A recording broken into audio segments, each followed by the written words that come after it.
অনেকে রমজান মাসে সাহারির খাবার এমনভাবে খায়, এক সময় আমরা দেখেছি ছোটবেলায় যে অনেক মুরব্বীরা আছেন রাত 12টা-11টার দিকে উঠে সাহারি খেয়ে তারপর শুয়ে পড়েন।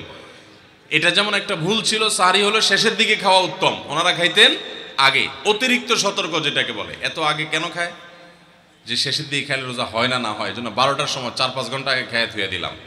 এটা হলো বেশি সতর্ক হওয়া। বেশি সতর্ক হওয়া বুঝেন?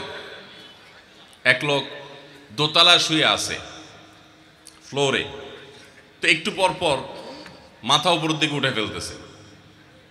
কেউ জিজ্ঞাসা করলো, কি ব্যাপার, তুমি কি এমন কেন করতেছো? ফ্লোরে শুয়ে আসো চিত হয়ে, একটু পর মাথা উঠাও কেন? তো লোকটা বলল, নিচের ফ্লোরে একজনে সুই সুতা দিয়ে কাপড় সিলাইতেছে, তো এইভাবে সেলাই করে টান দেন উপর দিকে। তো বলে যে সতর্ক থাকতে তো দোষ নাই, যদি ফ্লোর ভেদ করে আমার মাথা লাগে, এই জন্য মাথা উঠে ফেলতেছে। তো এটা অতিরিক্ত সতর্কতা হইল না? সতর্কতা ভালো, কিন্তু অতি সতর্কতা ভালো না। সাহারি অনেকে রাত 12টা-1টার সময় খান, এটা হলো অতিরিক্ত সতর্কতা। এত বেশি ভালো না, এত অতিরিক্ত সতর্ক হওয়া বরং নিষেধ। হাদিসে নবী সাল্লাল্লাহু আলাইহি ওয়াসাল্লাম আমাদেরকে সাহারি শেষের দিকে খেতে বলেছেন। এখন আরেকটা ভুল হলো, অনেকে সাহারি এত শেষে খান যে মুয়াজ্জিনের সাথে ওনার কম্পিটিশন হয়। মুয়াজ্জিন মাইক ধরে মাইকের সামনে দাঁড়ায়, মুয়াজ্জিন ঘড়ির দিকে তাকাইতে তাকে টিক টিক টিক টিক আগাইতেছে কাটা। মুয়াজ্জিন প্রস্তুতি নিচ্ছে যে আল্লাহু আকবার করে হাঁক দিবে, আর উনিও ওইদিকে প্লেট হাতে গ্লাস হাতে খাবার খাচ্ছেন, ধুমায়া খাচ্ছেন, এবং কম্পিটিশনে লিপ্ত হয়েছেন যে মুয়াজ্জিন আগে আল্লাহু আকবার বলে না, তিনি আগে গিলে শেষ করেন। এরকম কম্পিটিশন হয় কি হয় না? বেশিরভাগ লোক, বিশেষ করে আমাদের যে কোনো কাজে আমরা একেবারে শেষ মুহূর্ত পর্যন্ত না ঠেকালে ভালো লাগে না। এই যে একদম আজান হওয়ার আগ মুহূর্ত পর্যন্ত খেতে থাকা, অনেক সময় দেখা যায় যে ভিতরে যাইতে যাচ্ছে আজান পড়তেছে, এখনো আমার গলার নিচেও নামে না, এদিকে আল্লাহু আকবার শুরু করে দিছি, আল্লাহু আকবার শুরু করতেছে, তখনও চাপাইতেছি, এবার ফালাই দিছি। দেরিতে সাহারি খাওয়া সুন্নাত, এর মানে এই না যে এত দেরি করবেন যে মুয়াজ্জিনের সাথে আপনি চোর পুলিশ খেলাবেন। এত দেরি করা এটা অবশ্যই সুন্নাহ নয়। নবী করিম সাল্লাল্লাহু আলাইহি ওয়াসাল্লাম সাহারি খেয়ে শেষ করার পর ফজরের নামাজ পড়তেন, মাঝখানে 50 আয়াত পড়ার মতো গ্যাপ থাকতো। 50 আয়াতের গ্যাপ মানে হলো 5 থেকে 7 মিনিট এভারেজ, এরকম গ্যাপ তিনি দিতেন, তারপর তিনি নামাজ পড়তেন। সাহারির সময়, ভোর রাতের সময়টা হলো দোয়া কবুলের সবচেয়ে মোক্ষম সময়। 24 ঘন্টার ভিতরে দোয়া কবুলের সবচেয়ে আদর্শ সময়, যে সময়ের দোয়া কবুলের সম্ভাবনা সবচেয়ে বেশি, সেটা হলো ভোর রাতের সময়টা। আল্লাহ সুবহানাহু ওয়া তাআলা ডেকে ডেকে বান্দার ক্ষমা ঘোষণা করেন, বিপদ আপদ দূর করেন, অসুখ বিসুখ দূর করেন। এই সময়টা হলো রাতের শেষ প্রহর, ফজরের আগের সময়টা, তাহাজ্জুদের সময়টা। 11 মাস ধরে আমরা নানা ব্যস্ততার অজুহাতে আমাদের তাহাজ্জুদ পড়ার সুযোগ হয় না, ভোর রাতে ওঠার সুযোগ হয় না। ভাইরা আমার, রমাদানের মাস, আপনি তো সাহারি খাইতে প্রায় প্রতিদিনই উঠছেন। আপনার যেহেতু সাহারি খাওয়ার উদ্দেশ্যে উঠাই লাগে, তো আপনি কেন এই মাসে সাহারির সময়, ভোর রাতের এই সময়টাতে যখন আল্লাহর সাধারণ ক্ষমা ঘোষণা করেন, ওই সময়টাতে আপনি কেন শুধুমাত্র খেয়ে পরে আপনি মসজিদে চলে যাবেন ফজরের জন্য? অবশ্যই আপনি সাহারি খেতে উঠলে 2-5 মিনিট সময় বের করে বিশেষভাবে আল্লাহর কাছে দোয়ায় মনোনিবেশ করবেন। আমাদের একটা বড় ভুল হলো, সাহারির এই সময়টাকে দোয়ায় আমরা মনোনিবেশ করি না। সম্ভব হলে 2 রাকাত নামাজ পড়েন, 4 রাকাত নামাজ পড়েন। সেটা যদি না পারেন, তো সাহারির খানা শেষে অথবা আগে আপনি আপনার রুমে গিয়ে লাইট বন্ধ করে নিরিবিলি জায়গায় একটু আল্লাহর কাছে হাত তুলে একটু চোখের পানি ফেলে চান, দোয়া করেন।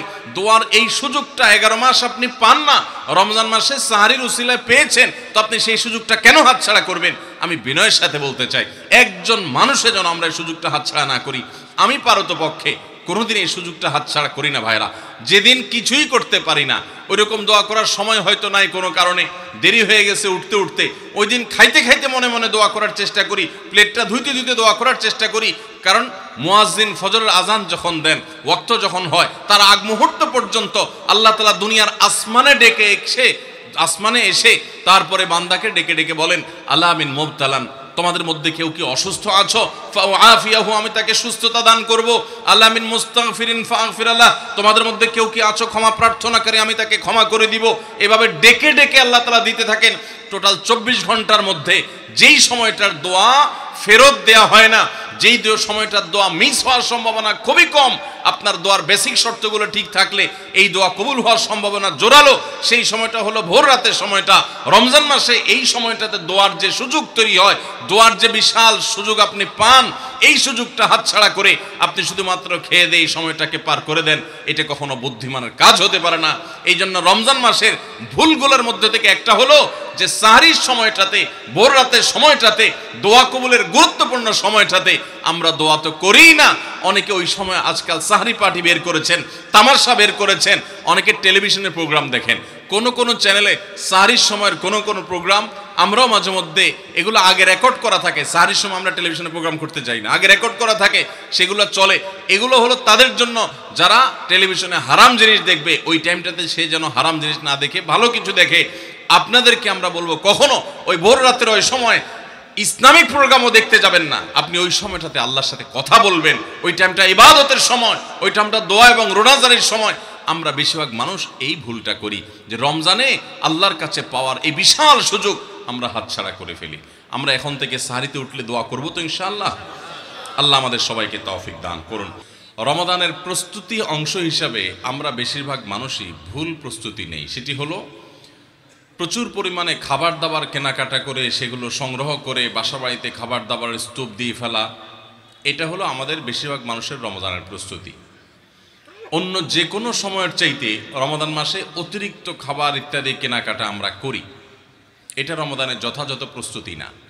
এই বিষয়ে পারিবারিক মিটিং হওয়া উচিত, ফ্যামিলির সদস্যদেরকে নিয়ে বসা উচিত যে আমরা এই রমাদানটা কিভাবে কাটাবো। রমজান তো ইবাদতের মাস, তো ইবাদতের মাসে আমরা খাবার নিয়ে এত ব্যস্ত হয়ে গেছি কেন?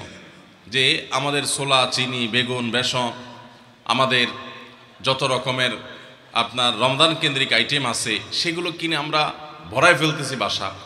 রমাদান মাসে তো দিনের বেলা আল্লাহ তাআলা খাবারই বন্ধ করে দিয়েছেন, শুধু রাতের খাবার।